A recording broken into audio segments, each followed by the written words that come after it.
I said, I want you to write a song to Jay-Z, and I will make sure that he hears this song. I want you to write a song, exactly what you told me. I want you to put that in a song, and you talk to him. You tell his brother what he needs to do for his people so that we can embrace him. Do your job, and that was it. I was done for the day. Because what he said to me, I could take it and put it together. I'll also write myself. But no, that happened for a reason. I said, don't call me until that song is finished. You know what I mean? And that was right before I came here. So every day, I'm just saying that every day we can help somebody. Exactly.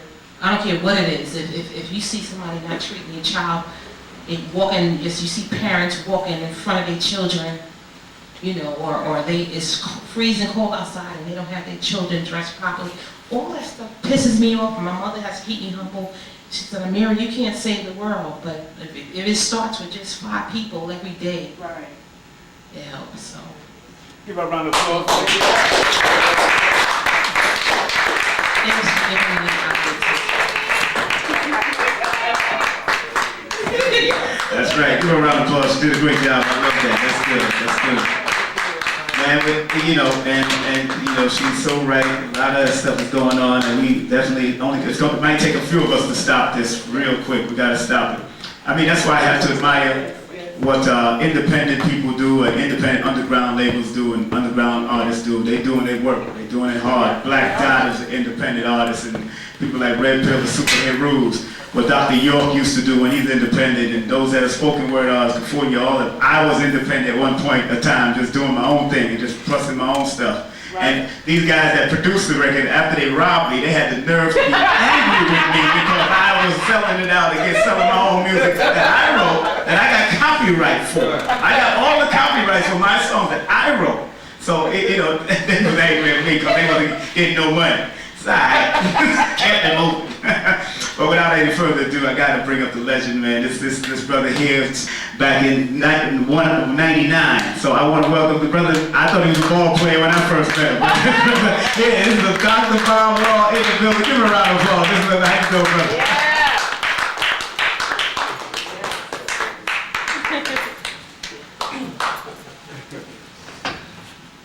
Thank you so much. I'm pleased to see folk who press through the snow in order to be here. I'm going to try and do this quick enough and then open for questions. A question and answer format very often provides the best information. Yes, sir. And I can respond specifically to your questions. But if we're talking about radio and the entertainment industry, we're talking about the black entertainment industry and what happened to it. And it's important for you to understand that there really was a black entertainment industry. And what was meant by that is that black people owned the industry. And the entertainment industry operated with black radio at the center of it. You know, black radio was the center of the entertainment industry universe. There were independent black-owned record companies. There aren't any independent black-owned record companies now, even the record companies that you think are owned by black folk. There are about 3 record companies that own all of the record companies in the world. right. And the mega corporations. And in the entertainment industry, or the record business, there's something called a label deal, which has the major parent company saying to an independent record company, I will give you money and I will give you a label. You can call the label whatever you want. And I will give you money to get space. You can set up an office somewhere. You don't have to do it in my office. In fact, I don't even want to see the folk you deal with.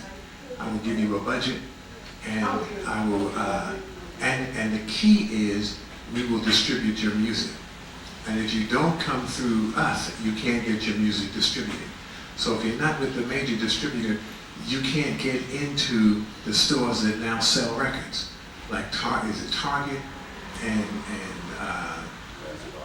Best Buy, Walmart, biggest retailer. right, You've been around long. and even Starbucks. So you can't get your music in those national those national chains unless it comes through the distributor. The same way you can't get your clothing line into the department stores unless it comes from federated stores and the distribution that they control. So you can put your name on it and you can front it off as the owner, but it is really owned by the people who own the distribution, who put up the money to get it started, and what it means, for instance, kind of get off the track, but what it means is that in this shop, if there's a clothing line, a jacket, that is really very, very popular, and it is made by the hottest rap artist going, or whoever, hottest movie star going, and everybody is buying it, this store can't get the jacket because the jacket only goes to the stores that are part of the network that the national distributor puts clothing in. So there's a thing called Black Star Power, both the sisters alluded to earlier. Black Star Power is being used to sell products to black people and everybody else, but they only sell the products through white venues. They don't sell the products through a black-owned venue. And so if you see the Victoria's Secret's TV show, fashion show on TV, and who it was, Jay-Z and somebody who were the hosts, and Kanye West. And see, that's Black Star Power, which is to bring a lot of black women and younger black women will wear the Victoria's Secret's clothing. And so in order to expand their market, they can attract a larger audience by using black stars. But the clothing are not available through black-owned venues. All of the clothing, getting off the point. Let me come back to radio. No, it's okay. No, make that point. Making an analogy. But, so there was a black entertainment industry. And the black entertainment industry was black-owned record companies, independently owned, black record stores all over the country where you could distribute your records through independently owned black record stores throughout the country. You didn't need a national distributor. There were black concert promoters, there were people who owned the venues, black-owned clubs where you could perform, black concert promoters who would book groups into small clubs. There were black everything on the level of ownership, which actually created a black entertainment industry. And what was of value about a black entertainment industry is that if you were just starting and you were on an independent record label, and there were a lot of people who had their own labels, and there were some labels that were created just for one artist, Dionne Warwick. The label that she was on only had Dionne. And they formed the record label so that she could record on that label. And see what happens though when you have an independent label and a little bit of money. So you take it to radio stations in maybe 2 or 3 markets. So you get the records played in Philadelphia, Washington, D.C., had to work its way back to New York. By the time you got to New York, you're saying to the people in New York, which is a major market, my record is already being played in Philadelphia and in Washington, D.C. and in Baltimore, and it's doing well. And so you're not taking much of a risk by playing my record. People really do like this. And so that is how people work the record. But you might only have it in 3 markets. And one of the reasons you only had it in 3 markets is you only had enough money to press records to cover 3 markets. And so then you come back to New York and you bring the record to the program director. If they play your record and you've got a hit, and it's not a monster hit, your group is just starting and you're just starting. So you can't fill up a 5,000-seat auditorium, but you can fill up a 200-seat club. Right. And so the independent promoter in Morton Hall, who was here in New York, guy named Teddy Powell here in New York, they would book you into a local venue. So when the independent promoter books you into a local venue, the independent promoter is making money, the local venue is making money, the artists are making money, and your record starts to sell as well. And so your small record company begins to make money. And it would spread and it would spread.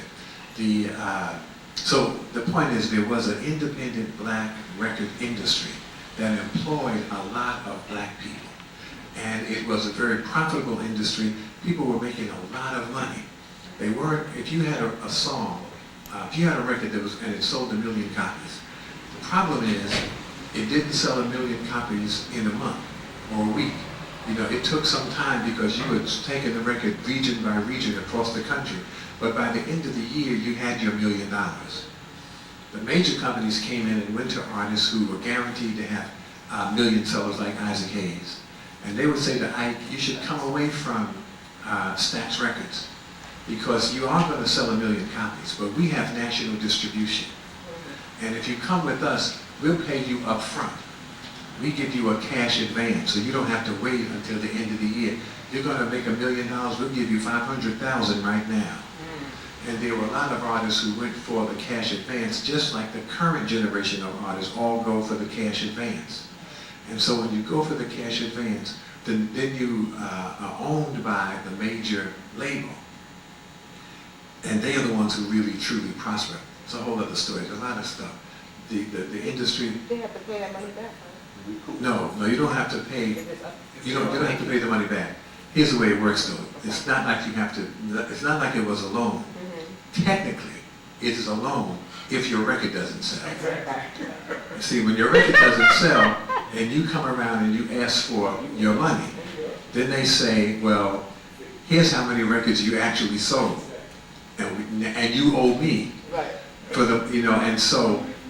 There's an attorney, y'all might know London McMillan, and he specialized in getting people out of bogus contracts, because the way the contract is structured, you will be in debt to the record company for at least 40 years. And they have a new contract deal that is called 365. 360. 360 is the worst possible deal. And the fact that somebody actually signs a 360 deal has to be someone who has absolutely no knowledge of business at all.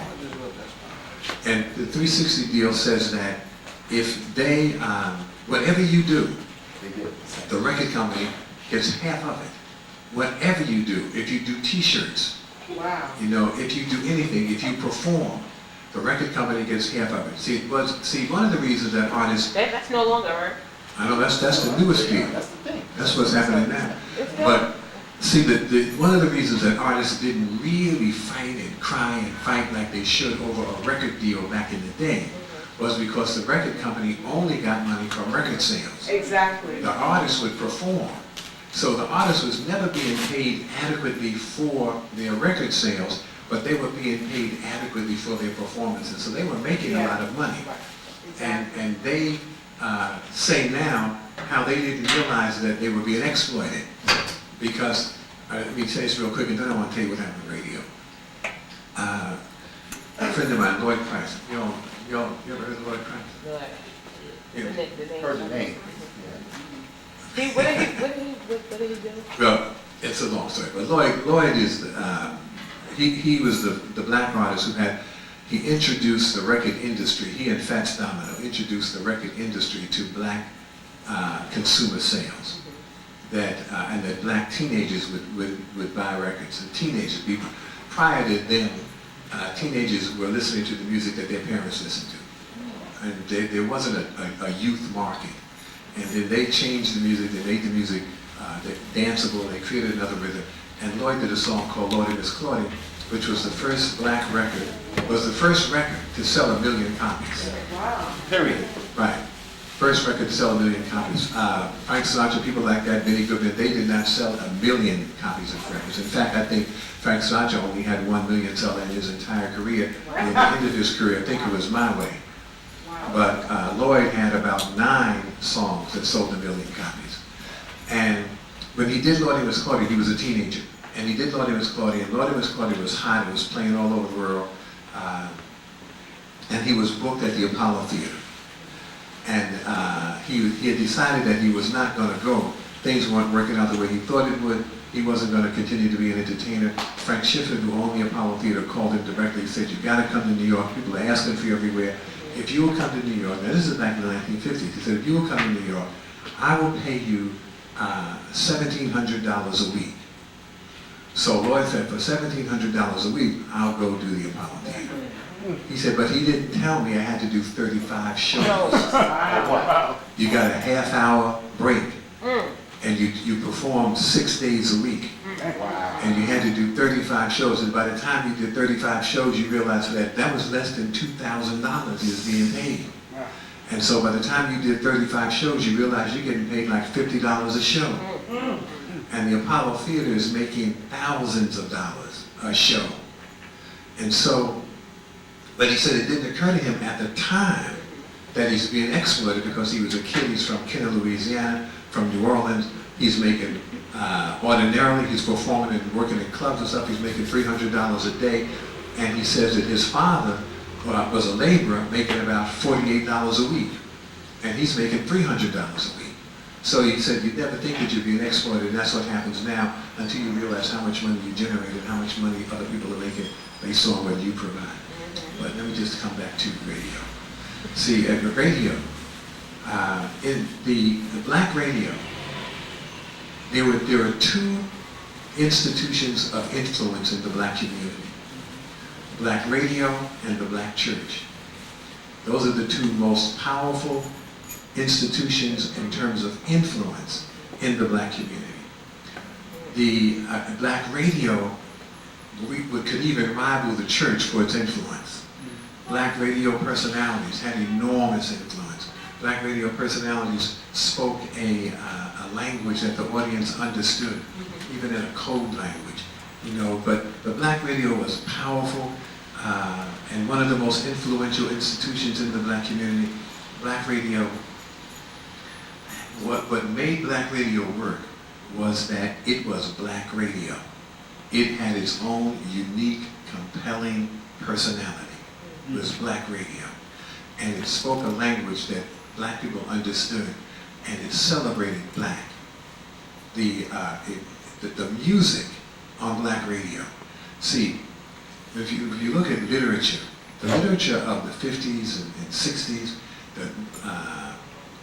particularly people like Lorraine Hansberry and James Baldwin and Richard Wright, and the people who wrote, I mean, they were very, very gifted.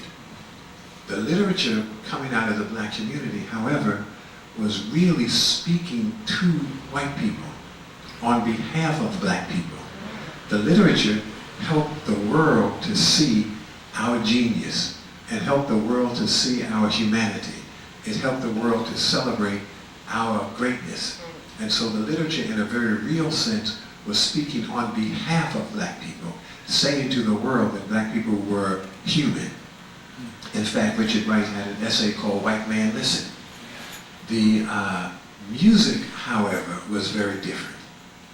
The music spoke directly to us. The music was not speaking to somebody on our behalf. The music was speaking directly to us. The music had messages for us. And that's what made the music so compelling. And the music was available on black radio. And see, there were a great many black people who never read those critical thinkers. A lot of black people who never read Lorraine Hansberry or Zora Neale Hurston. You know, never read Hakeem Adabuti or Sonia Sanchez. Didn't read Baldwin or Langston Hughes. A lot of black folk, brothers and sisters up and down the street, as we say, they weren't reading that kind of literature, but they were listening to the radio. And the music then became the literature of the masses. And the music had messages. The music had all kinds of songs, love songs, ritual songs, fight songs, inspirational songs. When somebody mentioned Les Brown, Me. Black disc jockeys were the first motivators. Yes, sir. Black disc jockeys would say things on the air like, I might laugh and I joke, but I don't miss a stroke. Right? People listen to that and say, yeah, I get that. You know, disc jockeys would say, listen, before you get up, you got to get down. That's right. But the black community know get down means get serious, take care of business, right? The disc jockeys all have motivational messages. All my friends know whatever I do it well. All of their one-liners were all in nourishing and empowering one-liners. Black radio had that kind of power. The music, the musicians understood better than this generation of artists what the role of an artist should be. True. You get to where you get a generation that feels that the role of the artist is to express the anger and frustration. And in doing so are expressing reality. So we have conversations with people who say, I talk about pimps and hoes because that's what I see. That's where I live. That's what's in my neighborhood. That's my reality. And so I simply reflect my reality. And I express my frustration with my reality. And see, on a very superficial level, that sounds correct. But that's not the function of an artist. Exactly. See, this little child, any baby can just tell you what they see. Right. If you say to a child, what is that? They say, that's a chair, or that's a pimp. You know, if you say to a child, what is that? That's a car, that's a home. They can tell you what they see. Right. That's not the function of an artist. Right. An artist does not envision what is. Right. And an artist envisions what can be. Exactly. They show you, if you ever seen prison art, ever see the art that the brothers in prison do? You ever Not the notice? graffiti, right? No, the paintings that they do. Paintings that they do. There was a Right. brother in Karamoko Baye that used to take prison art on tour. Right. If you see the artwork that they do, they don't paint jail cells. Right. They paint voluptuous women. They paint landscapes, Yeah. freedom. They envision what can be. Right. And they don't just reflect where they are. That's why we say radio operates in the theater of your mind. If you're on the radio and you sing on the radio, I'm coming to you from atop the Waldorf Astoria, in the Grand Ballroom of the Waldorf Astoria. In your mind, you start envisioning what the Grand Ballroom looks like. Exactly. They could be coming to you from the basement Right. on Farmers Boulevard. That's right. That's right. But if you say, whatever you say is what people begin to envision. It's the theater of your mind. And the theater of your mind is still the most powerful dynamic theater in existence. Yes. So radio, but here's what happened. I can do this quick. Here's what happened.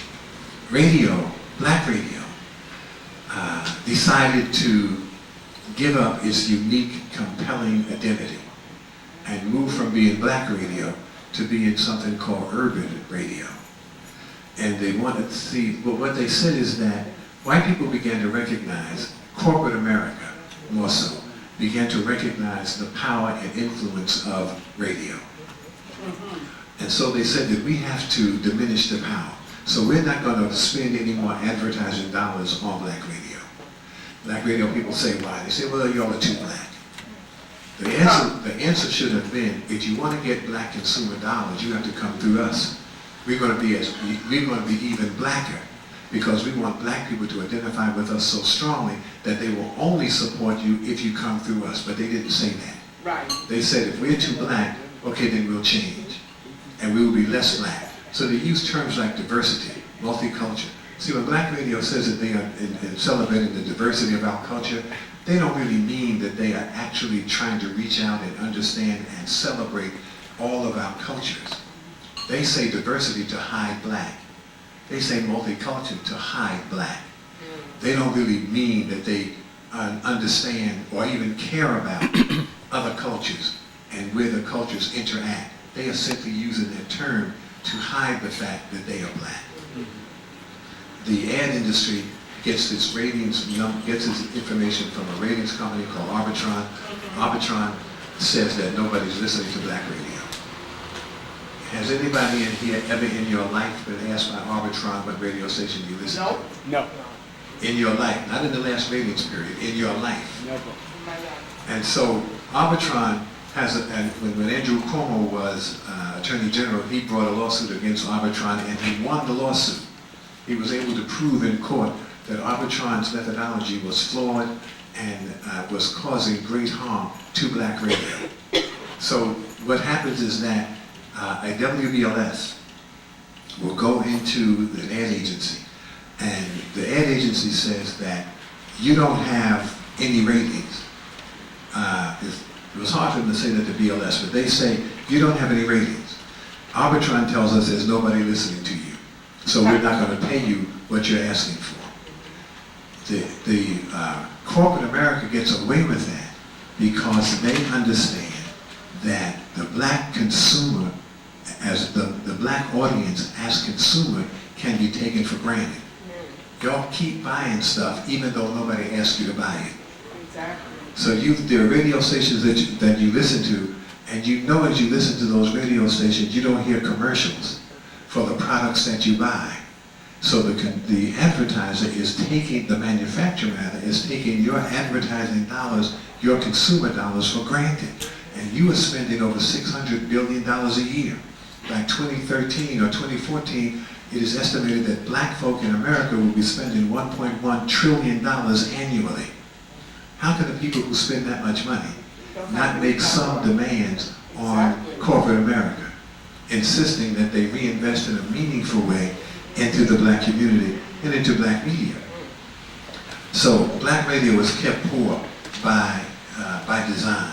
It's kept poor deliberately. And black radio has really not chosen to stand up to that and to fight back. Black commercial radio. There's some radio stations around the country, WURD in Philadelphia, a few, WVON in Chicago, that have decided to be black and to just take a stand and make that happen. But it is a real struggle, and one of the things that we're organizing is a campaign to develop much more support for conscious black radio. Not just black radio.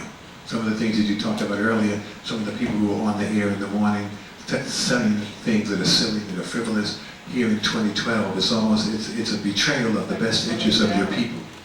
Given what black folk are facing in 2012, to be on the radio talking utter nonsense. But but they call it black radio. And so we're not trying to build support for black radio, we're trying to build support for conscious black radio. Right. There's a lot going on. And, let me just tell you one other thing, trying to put some things in a historical perspective. I know with the passing of Don Cornelius, people have been looking at Soul Train and the Soul Train legacy and the impact that Soul Train had nationally, because Soul Train was the first black music dance show that was distributed nationally. That's right. Soul Train was the black version of American Bandstand. Don Cornelius' idea was, what they do in American Bandstand, I can do as well. And I can... People who dance on beat. Oh yeah. And if it's going to be American Bandstand, if it's going to be on Soul Train, it was going to be the authentic version of the song. Right. See, my friend again, Lloyd Price, had a song called Stagger Lee. Stagger Lee. And Stagger Lee was based on a urban story where Stagger Lee shot Billy. The lyrics were, Stagger Lee shot Billy. He shot Billy so bad that the bullet went through Billy and broke the bartender's glass. Now, the Billy and Stagger Lee story is based on a real event. And people made up that whole song, and Lloyd made up the poem, and Lloyd turned it into a song. It was one of his monster hits. And so he was invited to come on Bandstand. And when he went on American Bandstand, Dick Clark said, you have to read